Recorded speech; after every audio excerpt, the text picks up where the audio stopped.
नमस्कार मित्रों, प्लेटो और अरस्तु बहुत इंपॉर्टेंट थिंकर हैं। इनसे संबंधित सवाल पॉलिटिकल साइंस के हर एक एग्जाम में पूछे ही जाते हैं। तो आज हम प्लेटो और अरस्तु से संबंधित कुछ सवालों को सॉल्व करेंगे। पहला सवाल है, किस चिंतक ने कहा कि राज्य व्यक्ति का बृहद रूप है, यानी the state is individual it large. तो ऑप्शन है प्लेटो, अरस्तु, हॉब्स या रूसो। इसमें सही जवाब है प्लेटो ने कहा था। प्लेटो मानता था कि व्यक्ति और राज्य में पिंड और ब्रह्मांड का संबंध है। ठीक है, एक एटम और यूनिवर्स में जो रिलेशन है वही इंडिविजुअल और स्टेट में रिलेशन है। अगला सवाल है, प्लेटो ने अपनी किस पुस्तक में मिश्रित संविधान की अवधारणा का उल्लेख किया है, यानी मिक्स्ड कॉन्स्टिट्यूशन की बात किसमें प्लेटो ने कही है। तो ऑप्शन है the Republic, the Laws, the Statesman या पॉलिटिक्स। ये चारों किताबें प्लेटो की हैं, तो चारों किताबों को याद रख लीजिएगा। कई बार ये भी पूछा जाता है कि निम्न में से कौन सी किताब प्लेटो की है या नहीं है। इसमें कोई एक अलग दे देगा तो आप कंफ्यूज मत होइएगा, ये चारों प्लेटो की है। तो इसमें किसमें उसने मिक्स्ड कॉन्स्टिट्यूशन की बात की है, तो ये किया है द लॉज में। द लॉज सही जवाब है। अगला सवाल है, अनुपातिक समानता का सिद्धांत सर्वप्रथम किसने प्रतिपादित किया था, यानी प्रोपोर्शनल इक्वालिटी की बात सबसे पहले किसने की थी। तो ऑप्शन है अरस्तु, लॉक, ग्रीन या फिर क्लास की। तो इसमें सही जवाब है अरिस्टोटल ने सबसे पहले प्रोपोर्शनल इक्वालिटी की बात की थी। ठीक है, इनके अनुसार यानी अरस्तु के अनुसार प्रत्येक व्यक्ति को समाज के सदस्य के रूप में उसका उचित भाग जितना वो डिजर्व करता हो वो मिलना चाहिए। अगला है, अरस्तु का जन्म उत्तरी यूनान में कहां हुआ था। ऑप्शन है मैसिडोन, चाल्सी, स्टैगिरा या फिर एथेंस। तो इसमें सही जवाब है अरस्तु का जन्म हुआ था स्टैगिरा में। अगला सवाल है, निकोमाचुस किस राजा के दरबार में दरबारी चिकित्सक था। तो ऑप्शन है अमीनदास III, अलेक्जेंडर, सिराक्यूज या फिर जेनोक्रेटस। तो इसका सही जवाब है वो अमीनदास III, अमीनटास III जिसको कहते हैं। अगला सवाल है, आदमी एक राजनीतिक जानवर है, man is a political animal. ये किसने कहा है, ये आई थिंक सबको पता होगा। ये किसने कहा है, अरस्तु ने। ठीक है, नीचे कुछ कथन दिए गए हैं, उनसे मिलाना है। तो पहला है, प्लेटो के लिए राज्य संबंधों की ऐसी व्यवस्था है जिसमें प्रत्येक व्यक्ति अपना व्यवसाय करता है तथा जहां राज्य का कार्य ऐसे संबंधों को बनाए रखना तथा बढ़ावा देना है। इसका कारण दिया है। इसके अलावा प्लेटो ने जोर देकर कहा कि लोगों को पूर्ण जीवन जीने में मदद करना सरकार का काम है।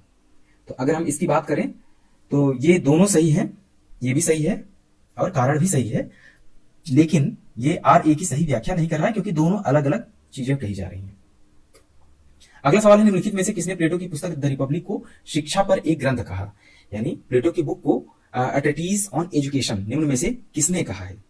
तो ऑप्शन है J Rousseau, Thomas Hobbes, John Locke या इमैनुअल कांट। तो इसमें कहा है जे रूसो ने ये ट्रीटिस ऑन एजुकेशन कहा है रिपब्लिक को। अगला सवाल है, राजनीतिक अव्यवस्था की प्रकृति और कारणों पर चर्चा करने वाले पहले राजनीतिक वैज्ञानिक कौन थे, यानी राजनीतिक अव्यवस्था की प्रकृति और कारणों पर चर्चा सबसे पहले किसने किया था। तो ऑप्शन है डेमोक्रिटस, सुकरात, अरस्तु या फिर प्लेटो। तो इसमें सही जवाब है अरस्तु ने सबसे पहले ऐसा किया था। इसी वजह से अरस्तु को फादर ऑफ पॉलिटिकल साइंस कहा जाता है। अगला सवाल है, निम्नलिखित में से कौन इस धारणा को स्वीकार करता है कि आत्मा पहल और सक्रिय होने के कारण हमें शिक्षा के माध्यम से उसमें छिपी हुई सर्वोत्तम चीजें प्रदान करती है। ऑप्शन है प्लेटो, अरस्तु, सुकरात या फिर जॉर्ज सेबाइन। तो इसमें सही जवाब है प्लेटो ऐसा कहता है। ठीक है, इसी के संदर्भ में प्लेटो ने अपनी एजुकेशन का कॉन्सेप्ट है वो दिया है।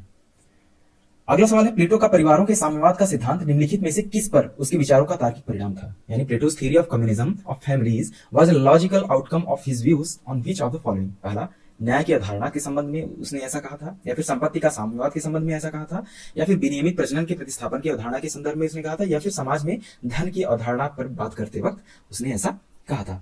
तो सही जवाब है न्याय की अवधारणा पर बात करते वक्त, यानी कॉन्सेप्ट ऑफ जस्टिस की जब वो बात कर रहा था उस समय वह कम्युनिज्म ऑफ फैमिली की बात करता है, क्योंकि प्लेटो कहता है कि सब कुछ राज्य का होगा, व्यक्ति की खुद की कोई फैमिली नहीं होगी और जो भी होगा वो सिर्फ राज्य का होगा, राज्य ही सबका जीवन या बच्चों की देखरेख भी करेगा।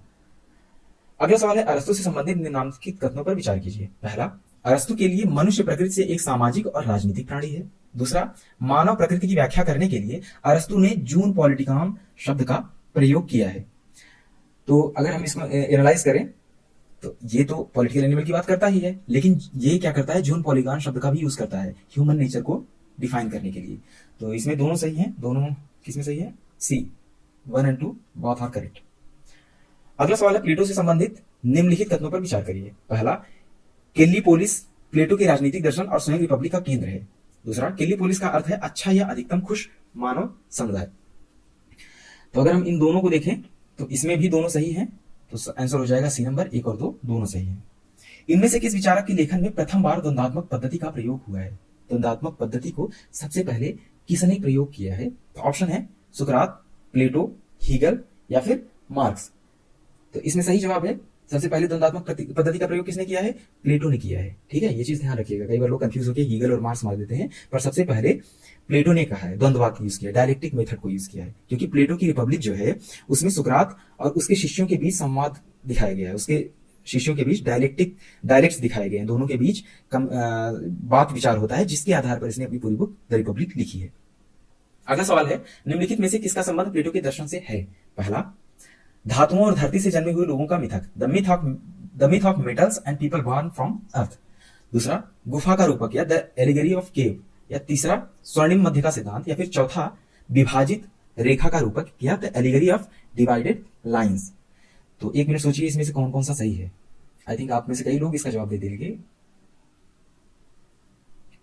तो इसमें अगर ध्यान से देखेंगे तो the myth of metals and people born from earth, इसकी भी बात प्लेटो करता है। ठीक है, जो प्लेटो ने जो कैटेगरीज बनाई थी उनमें मेटल को कंपेयर करते हुए कहा था। और गुफा का रूपक आपको पता ही है, गुफा की बात करता है, द केव थ्योरी जिसको कहता है, द केव थ्योरी, इसको याद कर लीजिएगा, कई बार ये भी पूछा जाता है केव, द एलिगरी ऑफ केव या द केव थ्योरी या द कॉन्सेप्ट ऑफ केव किसने दिया था? तो ये दिया था प्लेटो ने। विभाजित रेखा का रूपक ये भी प्लेटो ने दिया है, लेकिन ये जो स्वर्णिम मध्य का सिद्धांत है ना, गोल्डन मीन, ये दिया है एरिस्टोटल ने। ठीक है, अरस्तु ने। तो ये गलत है, तो ऑप्शन सही हो जाएंगे पहला, दूसरा और चौथा। तो पहला, दूसरा और चौथा कौन सा में सही है? डी ऑप्शन, पहला, दूसरा और चौथा सही है।